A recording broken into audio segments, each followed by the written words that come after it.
நமது மெய்ப்பரும் நமது மீட்பரும் நமது ஆண்டவருமாகிய இயேசு கிறிஸ்துவில் பிரியமான உறவுகளே, நாள்தோறும் வத்திக்கான் வானொலி நிகழ்ச்சிகளை அருள் ஒளி இணையதளம் வழியாக உங்களுக்கு நாங்கள் ஒளிபரப்புகின்றோம். உங்களுக்காக தொகுத்து வழங்குபவர் உங்கள் அன்பு சோதரன் பேசாலை தாஸ்.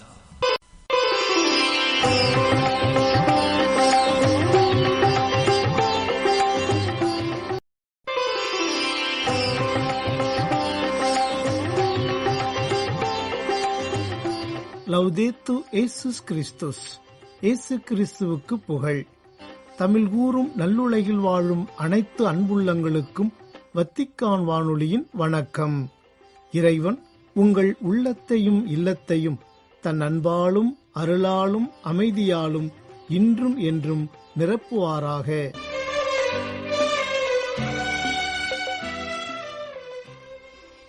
அன்பு நேயர்களே, வத்திக்கான் வானொலி இன்று உங்களுக்கு வழங்கவிருப்பவை: தடம் தந்த தகைமை, திருத்தந்தையின் புதன் பொது மறைக்கல்வி உரை மற்றும் செய்திகள்.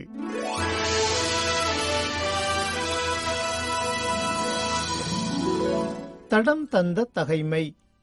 அறுவடை மிகுதி, வேலையாள்களோ குறைவு.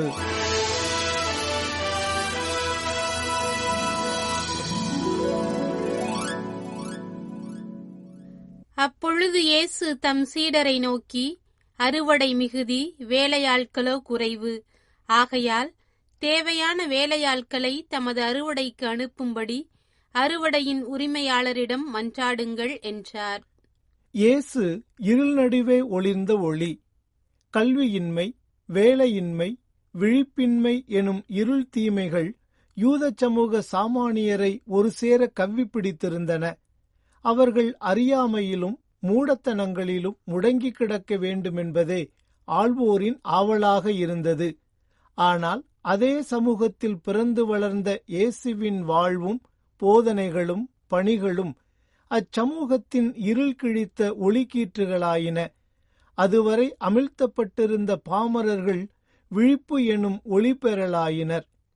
இயேசு என்னும் ஒளியால் ஈர்க்கப்பட்ட மக்கள் ஒருங்கிணைக்கப்படுவதும் தொடர்ந்து வழிநடத்தப்படுவதும் கட்டாய தேவை. அவர்களை புரிந்து கரிசனையோடு அணுகி இறையாட்சி நெறியில் வாழச் செய்ய தன்னார்ப்பணமிக்க வழிகாட்டிகள் தேவை. அத்தகு வழிகாட்டிகள் வெறும் வார்த்தைகளாலன்றி தங்கள் வாழ்வால் வழிகாட்ட கடன்பட்டவர்கள். வாழ்வின் வழிகாட்டிகள் அன்று தேவைப்பட்டது போல் என்றும் தேவைப்படுகின்றனர். இறைவா, மக்களை ஒருங்கிணைத்து வழிநடத்தும் முன் நான் என்னை உம்மில் ஒன்றிணைத்து வழிநடக்க வரம் தாரும்.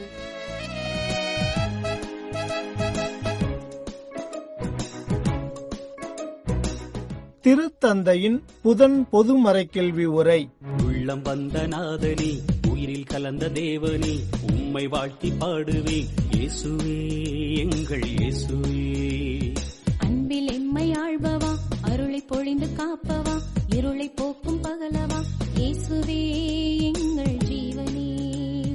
நன்றி நன்றி நன்றி நன்றி இயேசுவே, நன்றி நன்றி நன்றி நன்றி இயேசுவே, நன்றி நன்றி நன்றி நன்றி இயேசுவே, நன்றி நன்றி நன்றி நன்றி இயேசுவே, நன்றி நன்றி நன்றி நன்றி இயேசுவே, நன்றி நன்றி நன்றி நன்றி இயேசுவே.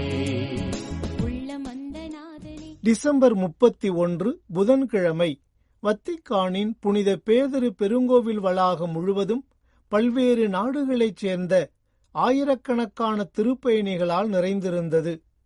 முன்னதாக திருத்தந்தை 14ஆம் லியோ அவர்கள் வத்திக்கான் வளாகம் முழுவதும் தனது திறந்த வாகனத்தில் வலம் வந்து அங்கு குழுமியிருந்த திருப்பயணிகள் அனைவரையும் வாழ்த்தினார். அப்போது மகிழ்ச்சி பொங்க திருப்பயணிகள் அனைவரும் தங்கள் கரங்களை தட்டி திருத்தந்தையை வரவேற்று மகிழ்ந்தனர். சரியாக காலை 10 மணிக்கு திருத்தந்தை தனது புதன் பொதுமறைக்கல்வி உரையை தொடங்கினார். முதலில் புனித பவுல் எபேசியருக்கு எழுதிய திருமுகத்திலிருந்து இறை வார்த்தைகள் ஆங்கிலம் மற்றும் பல்வேறு ஐரோப்பிய மொழிகளில் வாசிக்கப்பட்டன. இப்போது வாசகத்திற்கு செவிமடுப்போம்.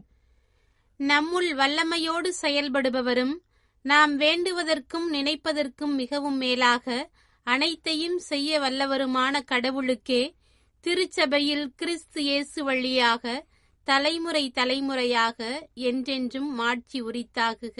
ஆமேன். திருமுக வாசகத்திற்கு பிறகு திருத்தந்தை தனது சிந்தனைகளை திருப்பயணிகளுடன் பகிர்ந்து கொண்டார். Cari fratelli e sorelle, buongiorno e benvenuti.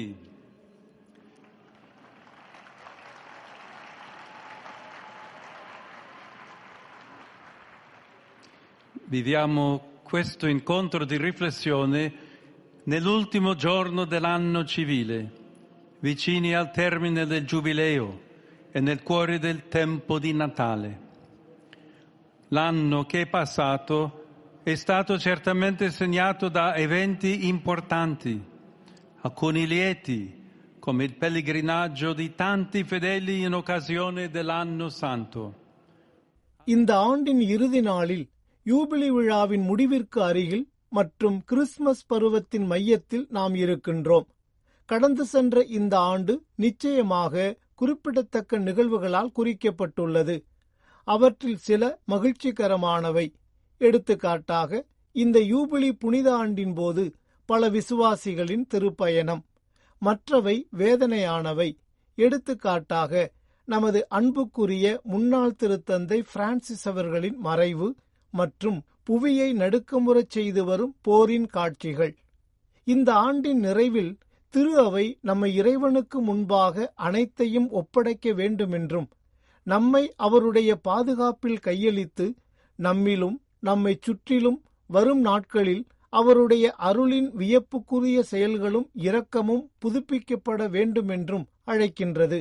இந்த ஆற்றலுக்குள்தான் தெய்யும் எனப்படும் புனிதமான நன்றி வழிபாட்டை கொண்டாடும் பாரம்பரியம் அதன் இடத்தை பெறுகிறது. இதன் வழியாக இன்று மாலை வழிபாட்டில் நாம் பெற்ற நன்மைகளுக்காக இறைவனுக்கு நன்றி கூறுவோம். கடவுளே, நாங்கள் உம்மை புகழ்கின்றோம். நீரே எங்கள் நம்பிக்கை.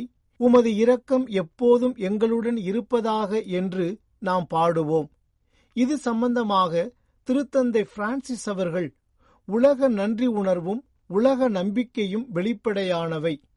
அவை உள்ளுயிர் மீதும் அதன் நலன்களின் மீதும் நிலைத்திருக்கின்றன என்றும், இந்த வழிபாட்டில் இறைப்புகழ், வியப்பு, நன்றி உணர்வு என ஒருவர் முற்றிலும் மாறுபட்ட சூழ்நிலையை சுவாசிக்கிறார் என்றும் குறிப்பிட்டார்.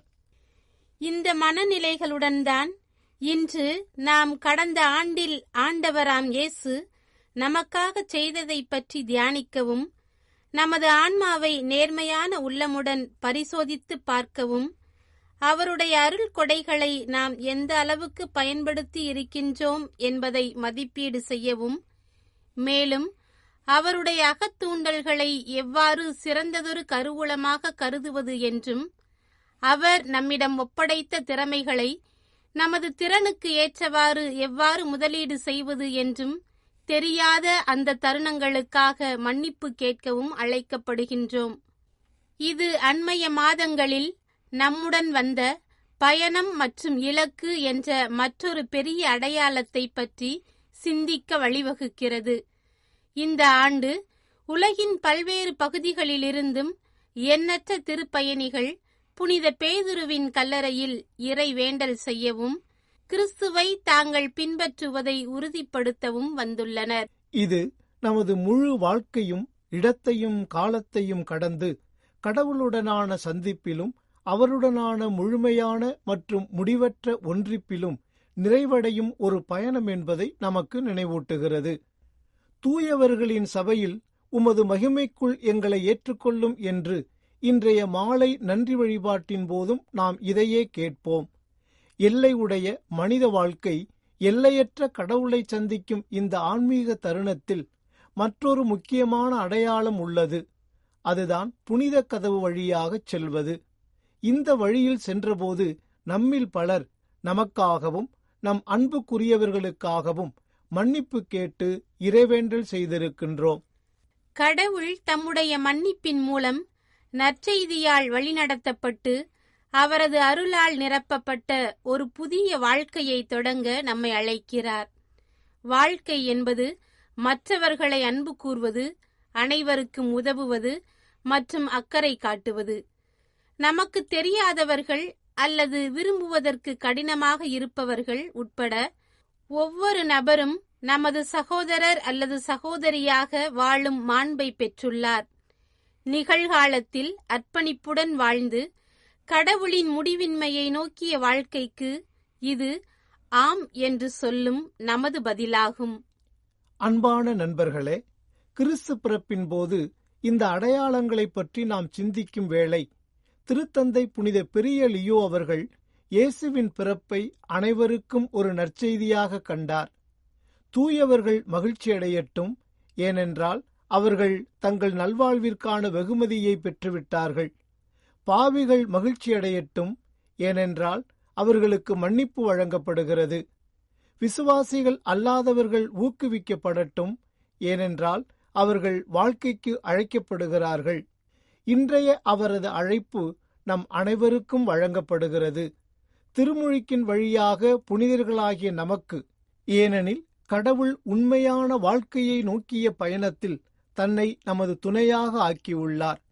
பாவிகளாகிய நமக்கு, ஏனெனில் மன்னிக்கப்பட்டு அவருடைய அருளால் நாம் மீண்டும் எழுந்து புதிதாக புறப்படலாம்.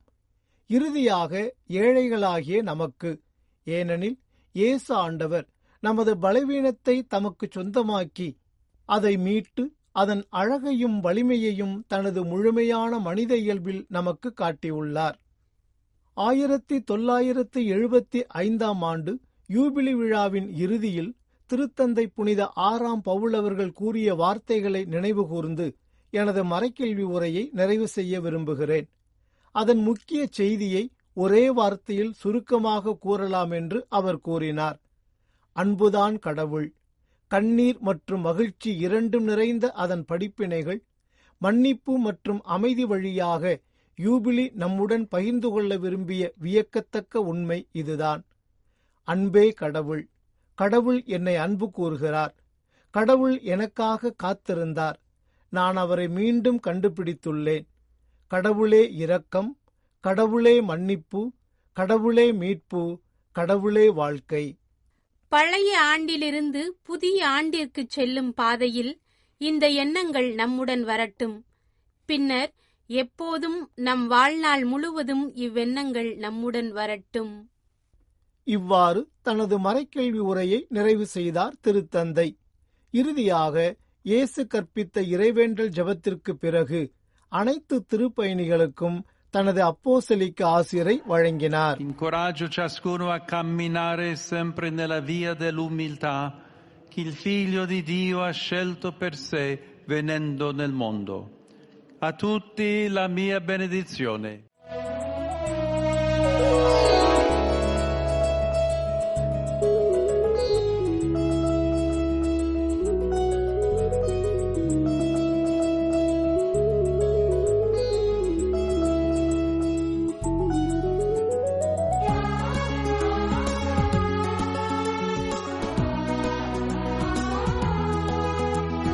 அழகான உலகம் தந்தாய், வளமான வாழ்வு தந்தாய், பிணி போக்கும் மருந்தாய் வந்தாய், துயர் போக்கும் துணையாய் நின்றாய்.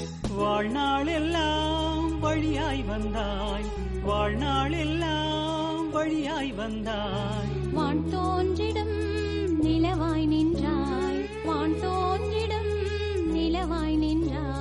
நன்றி நன்றி நன்றி நன்றி இயேசுவே, நன்றி நன்றி நன்றி நன்றி இயேசுவே, நன்றி நன்றி நன்றி நன்றி இயேசுவே, நன்றி நன்றி நன்றி நன்றி இயேசுவே, நன்றி நன்றி நன்றி நன்றி இயேசுவே, நன்றி நன்றி நன்றி நன்றி இயேசுவே. அன்பு நேயர்களே, இந்நேரம் வரை நீங்கள் கேட்டு மகிழ்ந்தது வத்திக்கான் வானொலி வழங்கிய திருத்தந்தையின் புதன் மறைக்கல்வி உரை.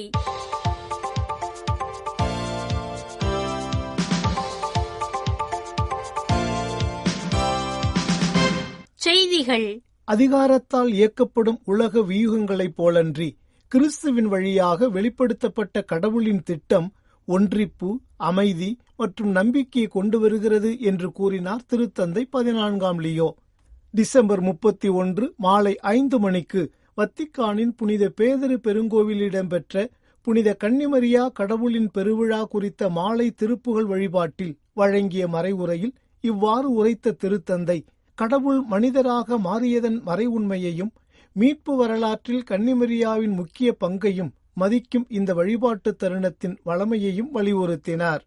கால நிறைவில் விண்ணிலுள்ளவை மண்ணிலுள்ளவை அனைத்தையுமே கிறிஸ்துவின் தலைமையில் ஒன்று சேர்க்க வேண்டும் என்பதே இறைத்தந்தையின் திட்டமாக இருந்தது என்ற புனித பவுலடியாரின் வார்த்தைகளையும் எடுத்து காட்டினார் திருத்தந்தை.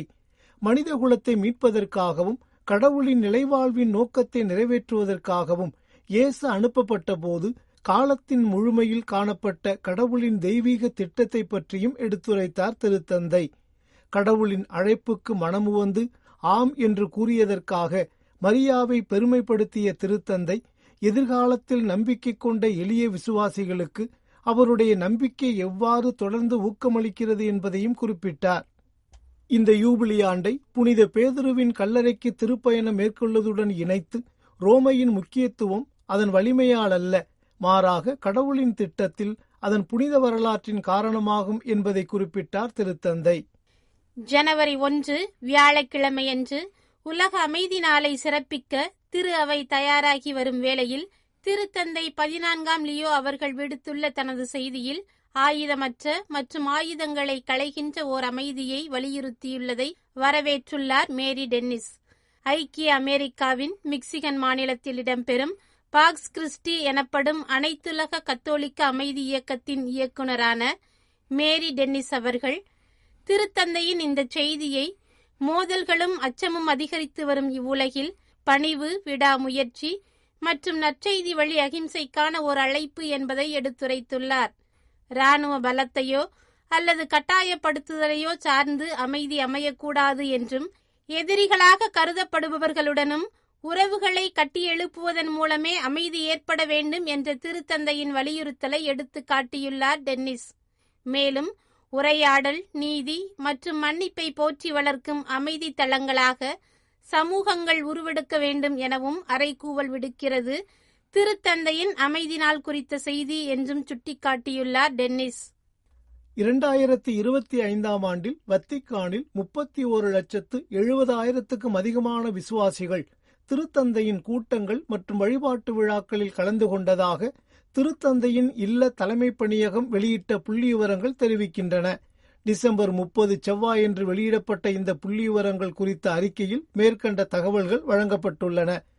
மே 8 வியாழக்கிழமையன்று திருத்தந்தை 14ஆம் லியோ அவர்கள் புதிய திருத்தந்தையாக தேர்ந்தெடுக்கப்பட்டதைத் தொடர்ந்து ஏறக்குறைய 30 லட்சம் விசுவாசிகள் வத்திக்கான் நிகழ்வுகளில் பங்கேற்றனர் என்றும், திருத்தந்தையின் 36 பொது மற்றும் சிறப்பு யூபிலி விழா மறைக்கல்வி உரைகளில் 10,69,000 பேர் கலந்து கொண்டதாகவும், சிறப்பு சந்திப்பு கூட்டங்களில் 1,48,300 பேர் கலந்து கொண்டதாகவும், வழிபாட்டுச் சடங்குகளில் 7,96,500 பேர் கலந்து கொண்டதாகவும், ஞாயிறு மூவேளை இறைவேண்டல் உரைகளில் 9 லட்சம் பேர் கலந்து கொண்டதாகவும் தெரிவித்துள்ளது அதன் புள்ளி விவரங்கள். 2025ஆம் ஆண்டில் உலகம் முழுவதும் 17 கத்தோலிக்க மறைபரப்பு பணியாளர்கள் கொல்லப்பட்டுள்ளனர் என்றும், இதில் ஆப்பிரிக்காவில் மட்டும் 10 பேர் உயிரிழந்துள்ளனர் என்றும், குறிப்பாக நைஜீரியாவில் 5 பேர் கொல்லப்பட்டுள்ளனர் என்றும் பீதேஸ் செய்தி நிறுவனம் தெரிவித்துள்ளது. டிசம்பர் 30 செவ்வாய்க்கிழமையன்று வன்முறை அல்லது ஏழ்மை நிலவும் பகுதிகளில் பணியாற்றி உயிரிழந்த அருள் பணியாளர்கள், அருள் பணித்துவ பயிற்சி மாணவர்கள், அருள் சகோதரிகள், மறைக்கல்வி ஆசிரியர்கள் மற்றும் பொதுநிலையினர் குறித்து வெளியிடப்பட்டுள்ள ஆண்டு ஆய்வறிக்கையொன்றில் கூறப்பட்டுள்ளதை எடுத்து காட்டியுள்ளது அச்செய்தி நிறுவனம். மேலும் இது கடந்த 2024ஆம் ஆண்டில் பதிவான 14 உயிரிழப்புகளை விட அதிகமாகும் என்று சுட்டிக்காட்டியுள்ளது அதன் அறிக்கை. 2000ஆம் ஆண்டு முதல் உலகம் முழுவதும் மறைபரப்பு பணியாளர்கள் அல்லது மேய்ப்பு பணியாளர்களின் 626 மரணங்களை பீதேஸ் நிறுவனம் பதிவு செய்துள்ளது. இத்துடன் வத்திக்கான் வானொலியின் தமிழ் ஒலிபரப்பு நிறைவு பெறுகின்றது. வணக்கம். வணக்கம்.